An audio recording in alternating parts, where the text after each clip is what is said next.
Voilà.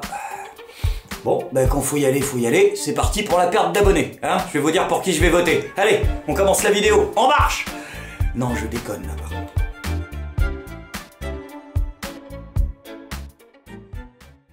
Salut à tous, c'est Greg et je vous retrouve aujourd'hui pour un nouveau vlog. Ça faisait longtemps que j'en avais pas fait, mais comme vous vous en doutez, il y a une petite sauterie à la fin de la semaine qui est une échéance importante pour pas mal de gens et il fallait bien qu'à un moment j'ouvre mon museau pour en parler.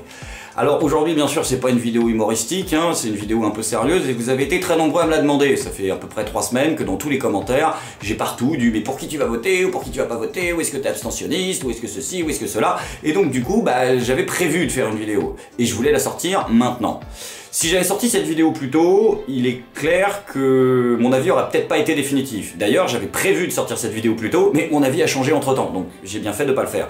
Et si j'avais sorti cette vidéo juste avant les élections, j'aurais pas vraiment laissé aux abonnés une marge de manœuvre pour ouvrir une discussion dans la description de cette vidéo, enfin dans l'espace commentaire, et mon but c'est un peu ça, parce que je vais pas vous donner un point de vue arrêté à 100%, je vais vous donner un point de vue arrêté, on va dire, à 90%. Je vais pas vous partager une conviction, je vais vous partager une réflexion. Une réflexion qui a commencé il y a quelques temps maintenant, et qui au fur et à mesure du déroulement de cette campagne s'est affinée jusqu'à arriver à la position que j'ai maintenant. Mais j'ai envie, avec vous, de voir un peu d'où je pars, et où je vais, et où peut-être vous allez aller vous aussi, si vous trouvez que mes arguments sont convaincants. En gros, pour faire simple, on va remonter de très loin, 27 septembre 83, 1h01 du matin, précisément, Balance, ascendant Lion. Voilà, c'est moi, ça c'est Bibi. Hein, inutile de te dire que entre 83 et 2017, j'en ai mangé une ribambelle de couillons. 2 fois du Mitterrand, 2 fois du Chirac, du Sarkozy, du François Hollande. J'ai commencé en voyant mes parents être déçus de la gauche, puis moi après j'ai été déçu de Chirac. Bon, j'ai été déçu de Sarkozy, mais j'avais pas voté pour. Donc ça, on s'en fout un peu. Et puis ensuite, le cachalot asthmatique, on est tous d'accord pour dire qu'il nous a tous mis une PLS cosmique internationale. Cet adversaire, c'est le monde de la finance. Bref, je partais avec une certaine méfiance envers nos hommes politiques, et tous les sondages, d'ailleurs, traduisent en général cette méfiance et cette résignation vis-à-vis de la politique que ressentent les Français. Pas content! Pas content! Pas content! Pas content! Pas content! Et de cette résignation en général, j'ai observé qu'il y avait 3 grands types de comportements. La première attitude, c'est le vote blanc ou le vote contestataire. Ou les deux, en fait. Hein. C'est-à-dire que la plupart des gens se résignent au fait que l'offre politique ne correspond pas réellement à leurs demandes, et considérant que le vote est le seul moyen d'expression qui permet d'agir concrètement sur la politique, ces gens se résignent à voter en général pour faire barrage, à mettre leurs idéaux de côté, ou à voter utile, comme on dit, en espérant que finalement, ça fasse un peu changer les choses. Il est à préciser d'ailleurs que ces électeurs votent de moins en moins dans toutes les autres élections. La deuxième attitude consiste à se tourner vers des candidats dits anti-système. C'est ce qui explique entre autres les succès de Marine Le Pen, de Jean-Luc Mélenchon, mais également de François Asselineau. C'est une attitude qui consiste à dire qu'il existe des candidats qui sont un peu en dehors du système et qui vont véritablement tenter de faire changer les choses. La troisième attitude, c'est le vote blanc, ou l'abstention, qui revient finalement à peu près à la même chose. C'est-à-dire de dire j'en ai absolument rien à foutre de ces conneries et je vais pas aller voter, ou alors je vais voter pour aucun d'entre eux.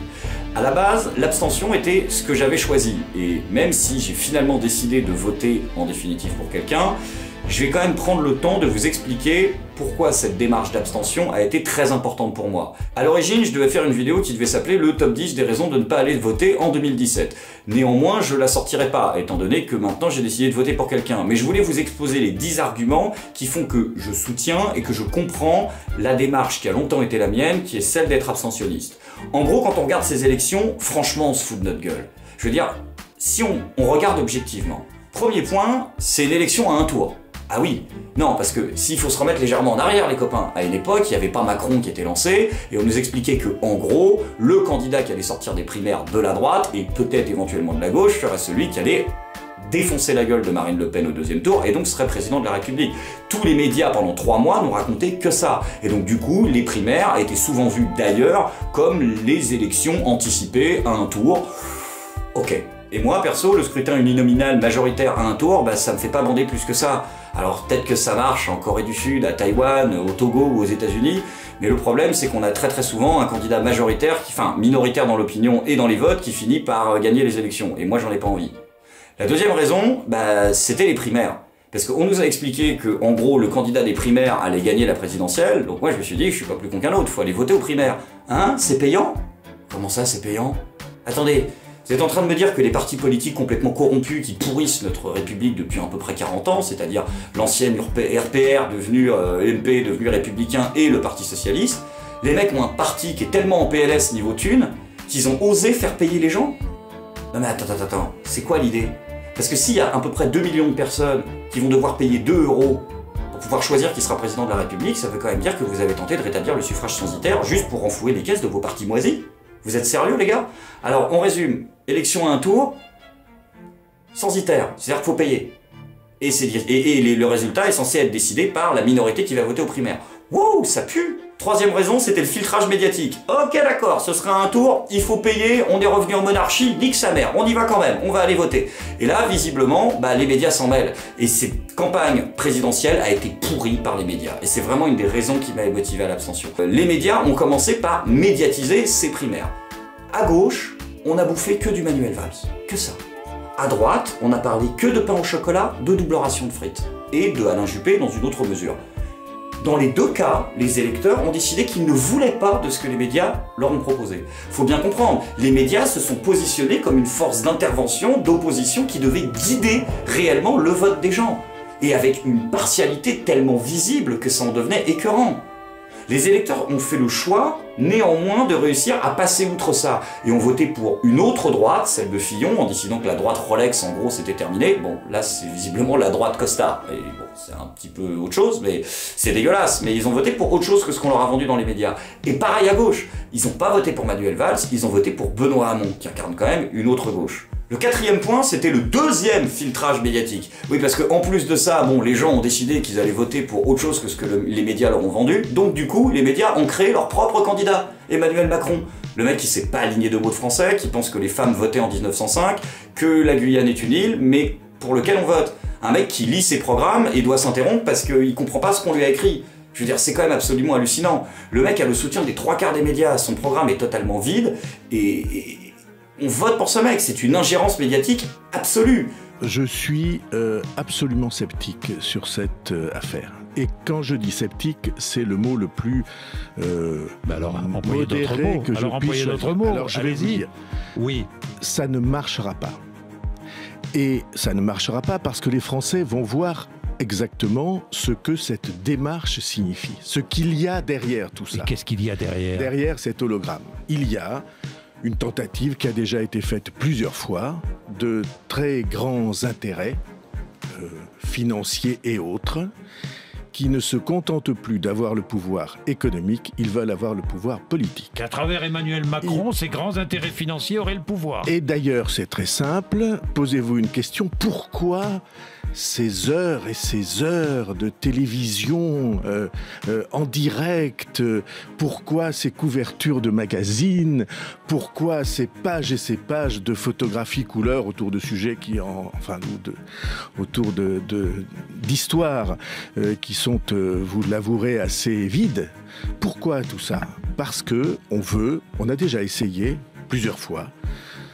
Essayé en 2007 avec Nicolas Sarkozy, ça n'a pas très bien marché. Essayé en 2012 avec Dominique Strauss-Kahn. Et ce sont les mêmes forces qui veulent réussir avec Macron ce qu'ils ont raté avec Strauss-Kahn. La cinquième raison, c'est les affaires et les officines louches. Je vais pas parler de troisième filtre médiatique. Ça voudrait dire qu'en gros, ce sont les médias qui ont artificiellement fait ressortir toutes les affaires politiques des autres candidats à cette présidentielle.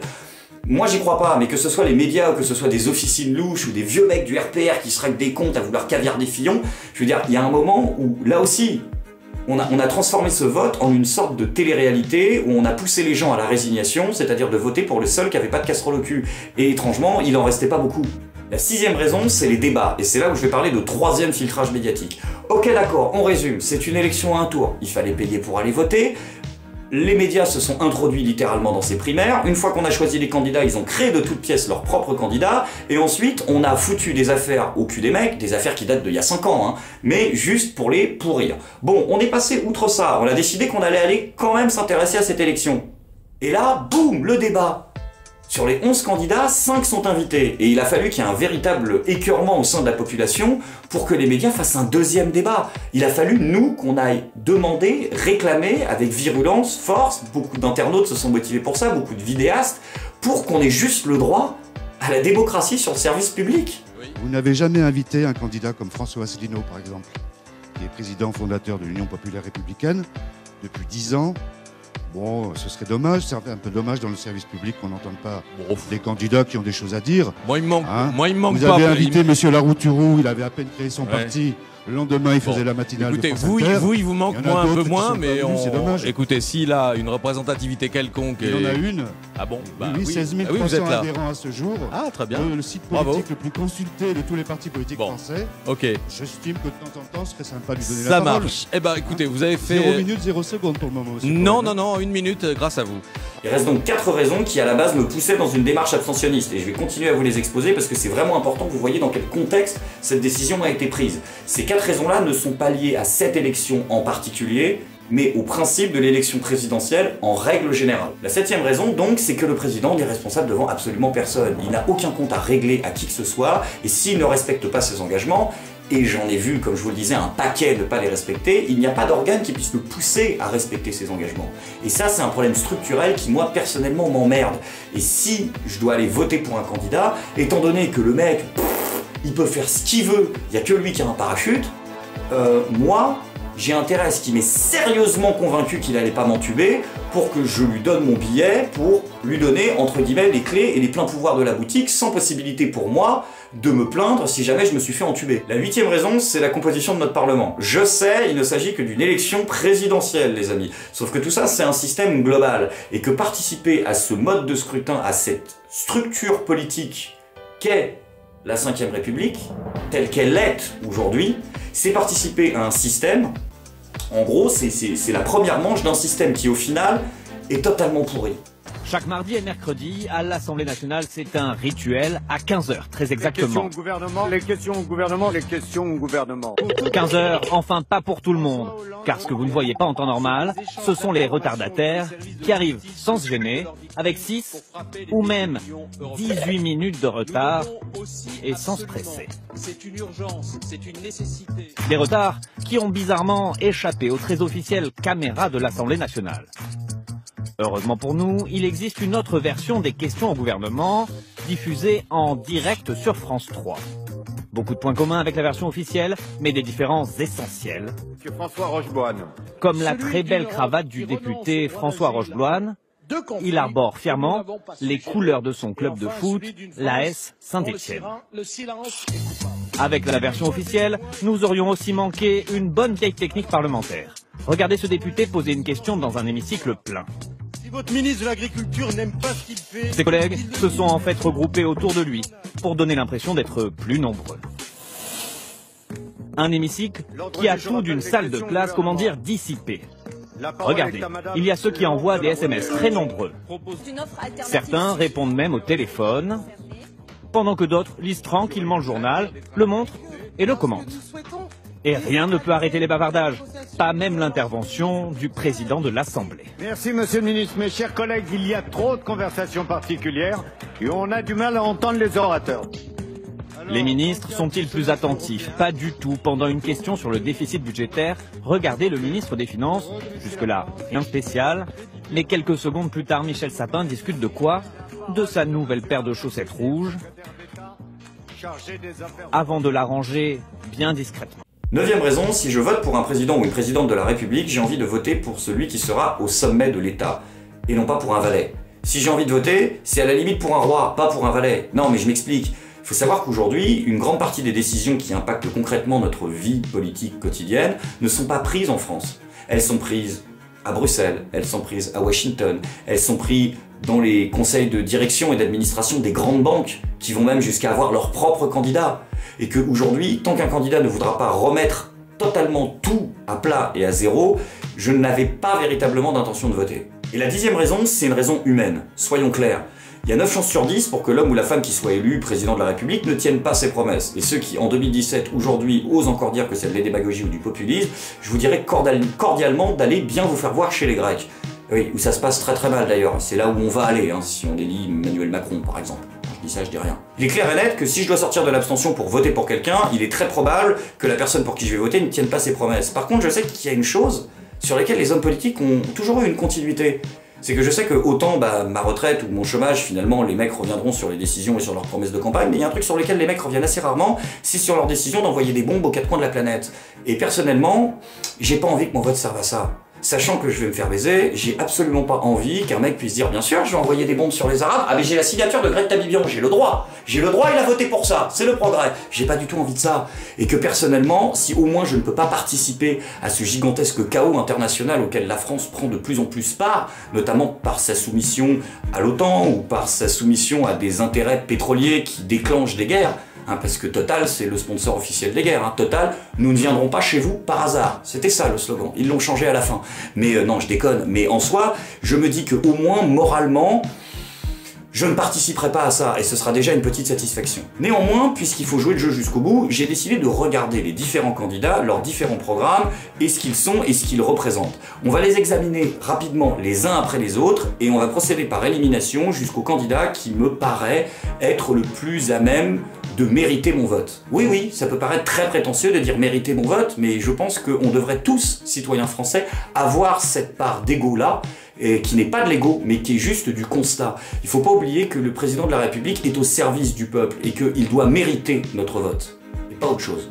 Et si on regarde les 10 candidats de plus près... Greg, excuse-moi, mais il commence à être tard, là, je crois qu'il est presque 11h, il y a ma meuf qui revient du boulot, il y a la petite qui a du mal à dormir à côté... Bah viens, comme ça on fait la vidéo tous les deux. Non, mais je... Si, c'est un sketch. T'inquiète, tu risques rien. Ouais, mais... Je suis vanné là. Mais non, mais t'en fais pas, t'inquiète pas. Tu vas avoir aucun souci. Tu veux faire quoi? Tu faisais quoi là? Oh, une petite vidéo. Donc du coup, comme je... D'ailleurs, qu'est-ce que tu fais? Non, bon, vas-y. Ouais. Bon, bah alors du coup, comme je vous le disais, si j'ai décidé de sortir de ma position abstentionniste, ce qui était assez dur pour moi, puisque dans abstentionniste, bah il y a sioniste. Non, je déconne. Bon, premier candidat, Hamon.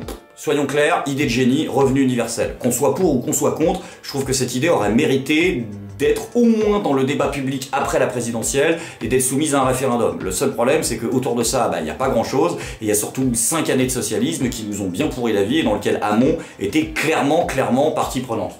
Je pense que t'es d'accord? Ouais. On est d'accord pour dire que Hamon, je vais le laisser tranquille avec ses 8%, puis comme disait Valérie, merci pour ce moment et au revoir. Ensuite, il y a François Fillon, l'homme du renouveau, voilà, l'homme du renouveau qui a déjà bossé pendant 5 ans avec Sarkozy comme Premier ministre, qui nous a niqué nos retraites et qui maintenant s'apprête à nous niquer la sécu. Bon, personnellement, François Fillon, il a tellement de batterie cuisine au cul qu'il pourrait ouvrir un magasin qui loue tout, mais... Voilà, faut pas faire ça. Alors c'est vrai que les affaires Fillon, c'est clairement de l'ingérence médiatique. Le mec a fait des magouilles il y a presque une dizaine d'années et on nous ressort ça à quelques semaines de la présidentielle. C'est purement et simplement du lynchage pur et dur. Mais même si c'est quand même un gros coup de com' médiatique de ressortir ses casseroles, il n'en reste pas moins que le mec a une collection de casseroles suffisamment gerbante pour que j'ai absolument pas envie de voter pour lui. Et puis de toute façon, son programme me plaît pas. Troisièmement, il y a Emmanuel Macron. Lui, c'est l'homme du renouveau plus.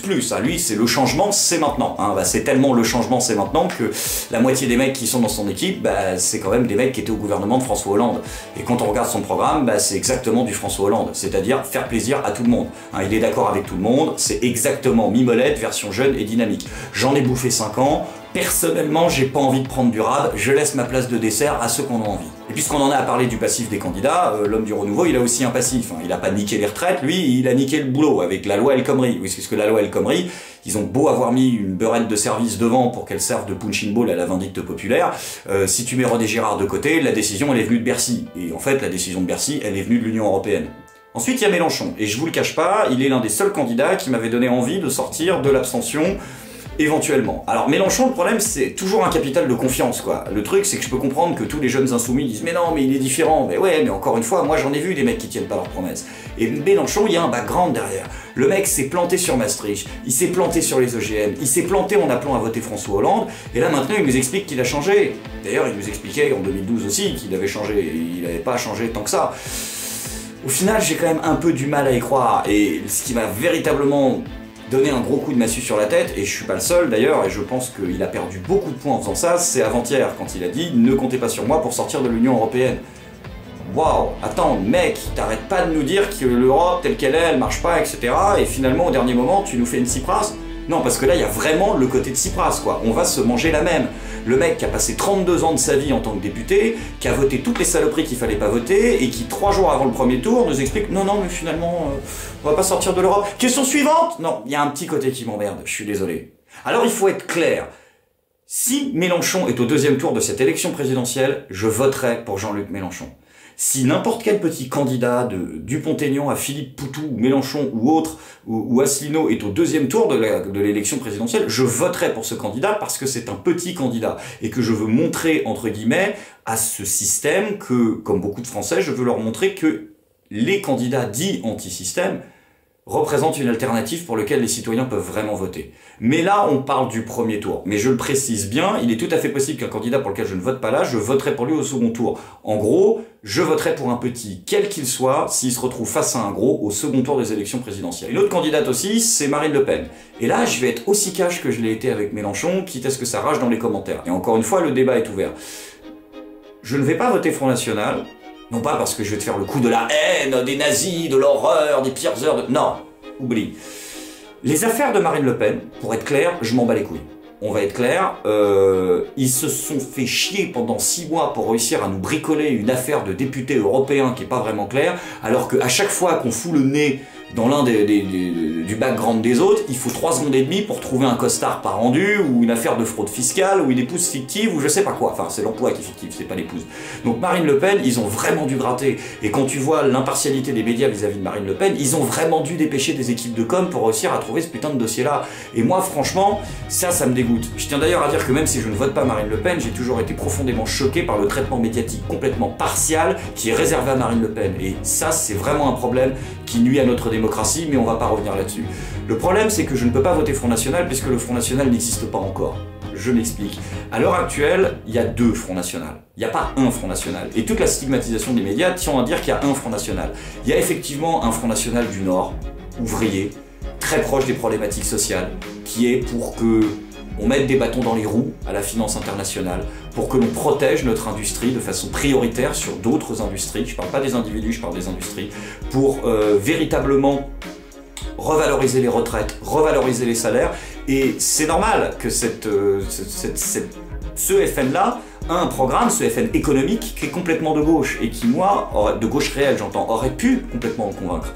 Le seul problème, c'est qu'il y a un deuxième FN à côté, et que ce FN-là, je l'aime pas. Et je crie pas aux heures les plus sombres de notre histoire, je dis que le ménage n'a pas encore été totalement fait, et qu'il y a une partie de gens que je n'ai pas envie de voir demain aux responsabilités dans l'entourage de Marine Le Pen. Je n'ai pas envie de voir Nicolas Bay, je n'ai pas envie de voir Robert Ménard, je n'ai pas envie de voir des anciens Gudard, j'ai pas envie de voir cet autre FN, cet FN un peu niçois du sud, patron de bar, j'ai connu ça pendant 8 ans que j'ai bossé, hein. Dès qu'il avait un coup de rhum dans le nez, ouais mais les Arabes, machin bidule. Non, je ne veux pas de ce truc-là. Je ne veux pas de ce truc-là, et peut-être que dans 10 ans, dans 5 ans, ou peut-être même après ces élections, le FN aura changé. Mais pour l'instant, c'est un peu comme l'ancienne Allemagne de l'Est et l'ancienne Allemagne de l'Ouest, quoi. Ils sont en pleine reconstruction, en pleine réunification, mais pour l'instant, c'est pas encore fait. Et on peut pas voter pour un FN sans avoir l'autre. Donc, je dis out. Bon, il en reste donc 2, hein. Asselineau, Dupont-Aignan. Dans les 2 cas, c'est un peu la même chose. Ça vient de la droite, c'est très souverainiste, ok. Bon, et dans les 2 cas, il y a un gros problème de charisme. C'est vrai qu'Asselineau, bah, il a autant de charisme que mon ancien commercial de chez Pernod Ricard à 8h du mat quand il allait nous amener les fûts, quoi. C'est vrai qu'il y a un côté, la cravate est pas droite et les cheveux sont pas coiffés. Mais bon, au-delà de ça, personnellement, c'est pas sur ça que je vais voter, puisque la pipolisation de la politique, franchement, moi j'ai pas envie. Il y a aussi un background, hein, particulièrement pour Asselineau. Ancien énarque, époque Chirac, époque Pasqua. Bon, on peut dire que le mec a mis quand même un sérieux moment à se révéler. C'est donc le moment où je dois vous annoncer pour qui j'ai l'intention de voter, et j'ai décidé de voter pour François Asselineau. Je sais que la décision peut étonner certaines personnes. Hein bah ouais, je sais. Hein, tu peux te battre. Non, c'est trop tard. Non, c'est fini. Mais François Asselineau, si tu veux, le truc, c'est que moi je pars d'un principe simple. C'est un candidat qui vient d'Internet, c'est un candidat qui a été totalement monté par ses militants, qui sont des pètes burnes et des trollers de murs Internet abominables. Toc toc toc, vous connaissez Asselineau? Ouais, voilà, c'est à peu près ça. Et voilà, c'est à peu près ça. Mais il représente ce mouvement populaire et citoyen. Un mouvement en marche qui... Enfin, Ta gueule. Oh, mais si. Oh, ça va. Oh, ça va. Ça va, il est tard, L'idée centrale, elle me plaît. Sortir de l'UE, sortir de l'OTAN et sortir de l'euro, sans se taper le background un petit peu foireux du FN qu'il y a derrière, moi ça me va totalement, parce que sans cette triple sortie, je conçois pas d'avenir politique. Sur l'euro, à la limite, je peux en discuter, mais sur l'Union Européenne telle qu'elle est aujourd'hui, et sur l'OTAN qui nous envoie bombarder les quatre coins du monde, il y a un moment, stop. Si on veut faire de la politique, si on veut changer les choses, il faut que la baraque France, elle puisse se tenir, et qu'on ait les clés de la boutique. C'est clair que le reste du programme d'Asselineau, il y a un truc qui me dérange. Soit c'est du programme assez de droite, voire trop de droite pour moi, soit il y a un côté article 50, on verra après. Sur beaucoup de questions, tu lui poses la question, oui, bah on sort de l'UE, on sort de l'Europe, on sort de l'OTAN, on sort de l'euro, et puis ensuite après, bah, on verra, hein, on se démerde. Ouais, mais le côté Inch'Allah, non, niveau politique, moi ça me va pas des masses. Néanmoins, Asselineau incarne quelque chose. Il incarne véritablement quelque chose qui n'est pas dans cette oligarchie médiatico-financière qui nous assomme. Ce n'est pas un candidat qui bénéficie de la faveur des médias. C'est un candidat qui a été créé par Internet, et moi j'appartiens à cette communauté qui sur Internet depuis des années a décidé de voir la politique autrement, à proposer des choses, pas forcément dans le sens d'Asselineau d'ailleurs, mais en soi c'est une parole populaire qu'il faut faire connaître. J'ai envie de soutenir une famille.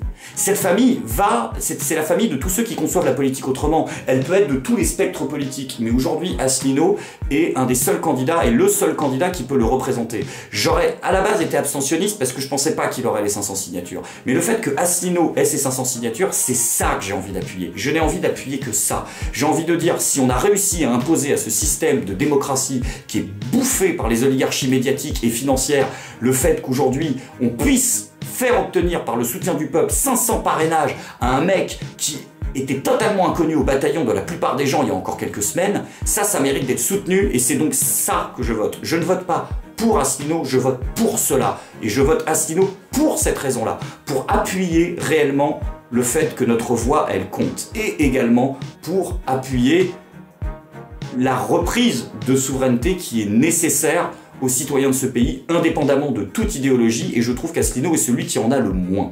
Après, encore une fois, mon point de vue peut évoluer, et je compte sur la bienveillance que vous avez en général dans les commentaires pour ouvrir un débat. Je rappelle aussi que je suis sur Discord tous les soirs pour qu'on puisse en parler, et je suis très heureux d'ailleurs de voir que d'autres vidéastes, comme Chris de Minute Papillon, comme Calchbeut, qui sont des gens que j'apprécie beaucoup, comme Mouton Lucide, que j'apprécie beaucoup, sont sortis de l'anonymat, enfin, sont sortis de leur, de leur discrétion sur le sujet, pour aller s'exprimer clairement en faveur d'Asselineau. Je vais pas parler plus parce que j'ai pas envie de vous faire une Emmanuel Macron. Je vais peut-être laisser le dernier mot aux collègues parce que je viens quand même de le mettre dans la merde en disant que j'avais voté pour Asselineau. Toi, si tu vas voter pour qui alors? Non, tu me mets pas dans la merde parce que tu vas voter comme moi en fait. Ah bah voilà. Mais il est tard et puis il y a ma meuf qui rentre du boulot comme je t'ai dit tout à l'heure et puis la petite qui a du mal. Bah alors une raison de voter Asselineau. Une raison? Ouais. Ah ben moi j'ai voté en 2005 contre leur Europe, là, celle qui nous pète les burnes depuis 12 ans là. Hein. Donc je sais pas vous, mais moi ça fait plus de 12 ans même, hein, on va dire juste 12 ans, qu'on a violé mon vote en fait. Et on m'a dit, bah t'as voté, mais on s'en bat les couilles. J'ai fait partie des 55, excusez-moi la vulgarité, mais il est tard. J'ai fait partie des 55% de votants contre cette Europe-là. Pas contre l'Europe, mais contre cette Europe-là. Et pour moi, Asselineau est celui qui a décidé de nous en sortir. Et c'est pour ça que je vais voter pour lui. Tu as envie de rejouer la belle, quoi. Non, je veux qu'on respecte mon vote. Ouais, donc tu vas refaire ce vote. Voilà. Tout simplement. Voilà. Tout simplement, parce que je trouve scandaleux ce qui a été fait par un certain Nicolas S. Quelques années après ce vote. Voilà, et tout, enfin, que ce soit Nicolas S. ou François H. et les autres, tout simplement.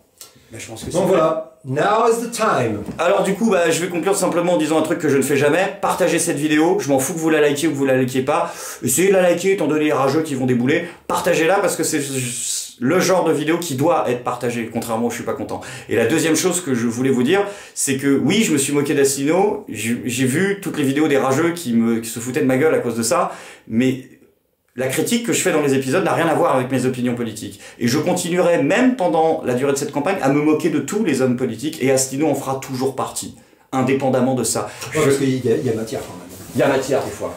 Mais voilà, mais je continue à faire ce taf-là, et je suis pas là pour vous dire encore une fois qui voter dans les épisodes. Je ne donnerai jamais de consignes de vote dans les épisodes où je taperai sur les gens parce que cette série est faite pour ça. Pas de violence, pas de violence. Et pas d'amalgame. Et pas d'amalgame. et pas d'amalgame. J'ai juste envie qu'on leur dise une dernière chose. Ouais. Soyez forts et courage. Ouais. Et pensez printemps. Voilà, hein. Le printemps est déjà gros dans l'hiver. Ouais. Qu'est-ce que... Courage. Courage. On en a tous besoin là. Tous.